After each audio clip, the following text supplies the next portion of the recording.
I'm sorry for the urgent call. I need to contact my husband immediately. Well, he's been on paid leave since 4 days ago, hasn't he? At the time when my daughter was rushed to the ER due to a traffic accident, my husband Fred was on a business trip. I tried calling his cell, but there was no connection. Having no other choice, I phoned his company and was told by his boss an unexpected fact. I was left speechless for a while. What the hell is going on? Wasn't he on a week-long business trip? After that, I came to know about Fred's other side from an unexpected source and swore revenge on him. Thank you for today. Stacy, say goodbye to your teacher. Goodbye, teacher. A usual scene after preschool. Stacy, what did you do with your friends today?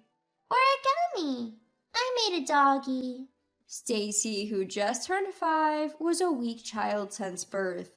I used to be an instructor at a gym, but Fred's late night routine and me leaving my job to become a full-time homemaker changed that. Though Stacy has become much healthier now, Fred's busy schedule hasn't changed, with many long business trips making him often absent. Still, on his days off, he helps with housework and plays with Stacy.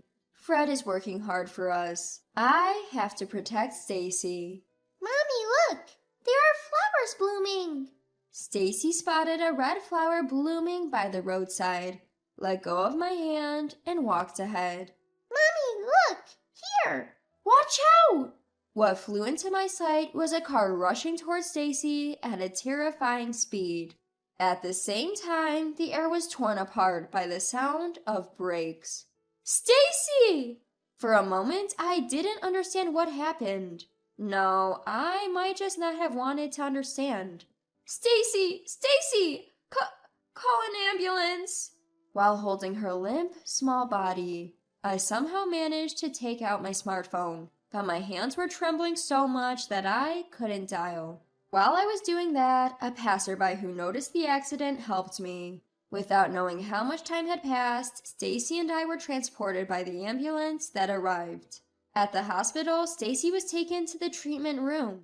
I was told to wait in the lobby, but I couldn't sit quietly, and as I was pacing near the entrance, I made a call. Of course, the person I was trying to reach was Fred, who had been on a business trip since 4 days ago. But I couldn't get through. Why isn't he picking up? I yelled in frustration, but feeling the gazes of people around, I hurriedly closed my mouth. I took a few deep breaths. Calm down, it's not the first time I couldn't reach him during his business trips.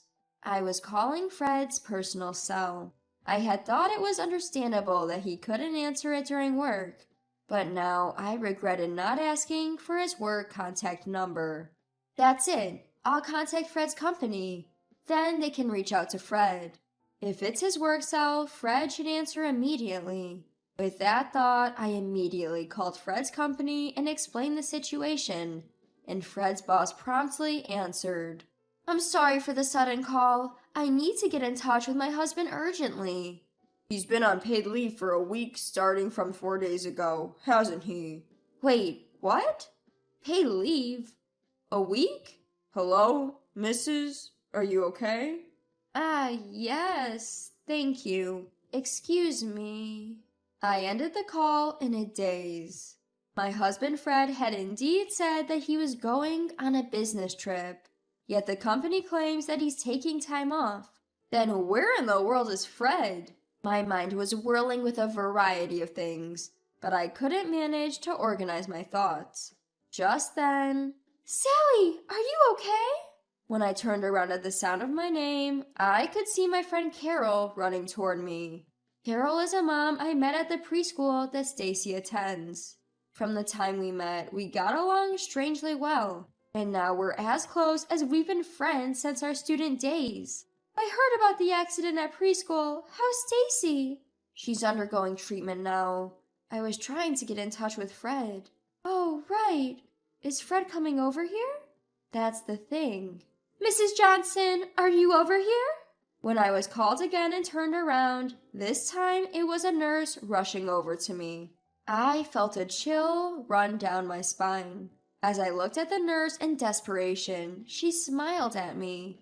Stacy's treatment is over. She's going to be fine now. Really?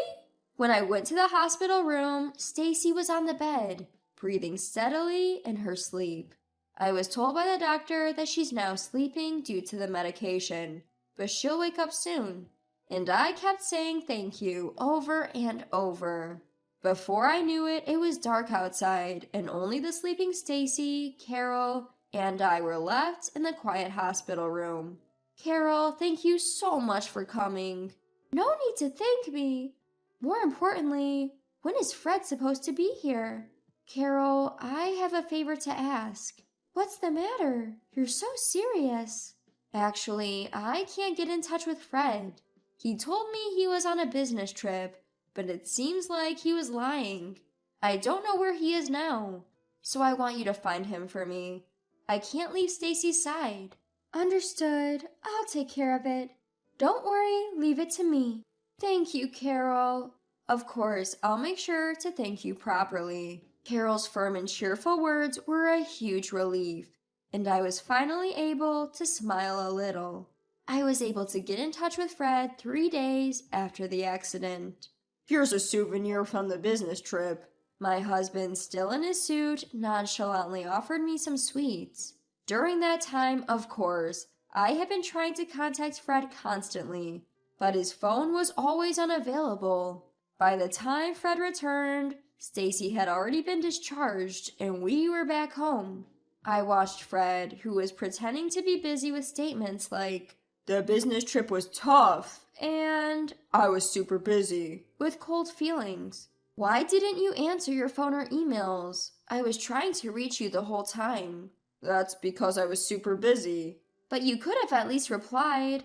I texted you that Stacy had been in an accident. "I forgot to check my personal phone. I'm really sorry. Sally, you must be tired from taking care of Stacy. I'll look after her now, so you can rest." Fred quickly said this and went off to the next room where Stacy was playing. I know everything, Fred. Carol gave me tips on how to check Fred's phone and to contact his workplace to inquire about his past days off. I was wondering whether I should take action, but I thought that if there was a misunderstanding, it would be better to clear it up. So I decided to look into Fred's affairs. He used to say that he was working overtime when he came home late at night, but according to his boss, they've hardly been working overtime due to the work reform. There are hardly any business trips either. And then, with Fred's phone messages, it's clear as day. The contact name was innocuous enough as Mr. Mason, but the content of the messages could only be interpreted as him having an affair. "I can't wait to see you," and "I wish I had met you first." The messages were full of cliched and thoughtless phrases. With a feeling of nausea, I transferred these messages as evidence to my phone. After I had done everything, what welled up inside me was more anger than sadness. So everything about Fred was a lie. All the good father and husband acts were just a performance to allow him to do whatever he pleased. I won't forgive him. I absolutely won't. I firmly resolved. A month after the accident, Stacy recovered completely without any after effects. Around the same time, Fred announced that he was going on another business trip. Watching Fred leave excitedly, I immediately called Carol. This business trip is to a seaside town about an hour's drive away from downtown. Of course, to me, Fred said as usual, "I'm going to inspect a factory by the seaside." But I'm not fooled this time. I rode in Carol's car and arrived at a charming inn. Sally, this is the inn. I got a message that he checked in after noon. I suppose he's having a great time right now. Are you okay? Do you want me to go in alone? Thanks, but I have to do this. For Stacy's sake, too. I wonder what kind of expression I had at that time. No matter what happens, I'm on your side, Sally. Carol. Then I realized that I was clenching my fist tightly. When I opened my hand, the palm was a bit red where my nails had dug in. I must have been very tense without realizing it. After exhaling deeply, I handed my phone to Carol. Please. Leave it to me. As soon as she took my phone, Carol immediately dialed a number and turned on the speaker so that I could hear. The person on the other end was Fred. It took a while to get through, but after a few tries, the ringing stopped and I heard Fred's annoyed voice saying, "Hello." Perhaps he thought he couldn't ignore the calls forever due to the recent event. But judging by his bad mood, I must have interrupted his fun. Hello? Is this Fred? Good, I got through. Who is this? Isn't this Sally? I'm Carol, a friend of Sally's. Actually, Sally collapsed and was taken to the hospital. I thought I should contact her husband, so I borrowed her cell phone. She collapsed? Sally, why? She seems to be suffering from overwork. She's also been worrying about Stacy. Fred, won't you come to see her? No, I'm at work. Overwork? That doesn't mean her life is in danger, right? Well, about that. And you'll be there with her, right? I've heard about you from Sally. You're close, aren't you? If so, she'll probably feel more comfortable than with me around. Please take care of her. I'm really busy right now. Fred ended the call abruptly. I stared at my phone for a while, then nodded vigorously when Carol asked me, Are you okay? Carol, can we continue as planned? Of course. Carol and I got out of the car and headed to the inn. What? Why are you here, Sally? Fred was hastily wrapping himself in a bathrobe, as was his mistress. We barged into the room where Fred was having a secret meeting. You were supposed to have collapsed. I was so irritated that it made me feel better. So, do you have anything to say about this situation? Well, Anna here is a business associate. Don't bring my name into this! Oh, so you discuss work in bed? Well, it's a kind of special job. Listening to Fred stutter and babble nonsensically, I could only sigh. I was feeling more hollow than sad or angry. You should just honestly admit that you've been having an affair. It's pathetic to keep denying it at this point. The one who regained her composure faster than Fred was the other woman. The woman Fred had called Anna. By the way, ladies, why are you barging into other people's rooms? Isn't that invasion of privacy? Yeah, just because you're family doesn't mean you can barge into a room where people are staying. What's wrong with this inn? That's right, I'm calling the police. I'll sue the inn. We were fully aware of that. That's why we made sure to prepare thoroughly. If you want to go ahead and do that, be my guest. But it won't do you any good. What? How do you think we knew you were staying here? We set it up that way. What did you say? Didn't you use a discount coupon to stay here? I secretly put that in your bag. Wait, wasn't that coupon put there by Anna? I don't know anything about it. Wait, you chose this inn because there was a coupon? You cheapskate. Fred is known to be rather tight with money. I knew if I put a coupon in there, he would definitely use it. And furthermore, this inn is run by a friend of Carol's. We've explained everything to the innkeepers, and it's actually me who rented this room. What? In fact, I had rented this room in advance under my name. We had asked the inn to cooperate and told them to give the key to Fred when he arrived. It's my room, so I can do whatever I want, right? In fact, you guys are the ones trespassing. Don't mess with me. Who the heck are you in the first place? Anna blurted out, nearly lunging at Carol with fury. To onlookers, she displayed a rather forceful demeanor. However, Carol, unruffled, flashed a casual smile. Her profession has likely accustomed her to such scenarios.